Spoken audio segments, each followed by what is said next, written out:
Michael, Lisa mentioned that ban on booze-ups, and we stick with the telly, Aussies banned from hosting home booze-ups. The party's over, and this, of course, refers to the Prime Minister's earlier remarks. Reckless revellers who tried to sidestep the closure of pubs and clubs by throwing wild house parties have forced the government to place a ban on private gatherings. Health experts asked to recommend further social distancing measures last night advised National Cabinet that organised indoor social meetings must cease if Australia is to slow the spread of coronavirus. And in fact, we saw last weekend, just on the Gold Coast, a massive party that got out of control. I think there was a couple of hundred people there, and it came off the back of, the images we saw at Bondi Beach, and there were police who were called and someone was stabbed. It was extraordinary. And of course, the people the next morning when they were interviewed by the media just sort of put towels over their head and said, nothing to see here. It was quite extraordinary.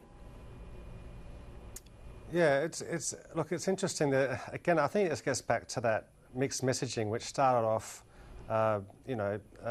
very mild so as not to panic people, and all of a sudden has escalated. I mean, last weekend, I know there was a school in my local area, a whole bunch of teenagers went and had a party, a birthday party.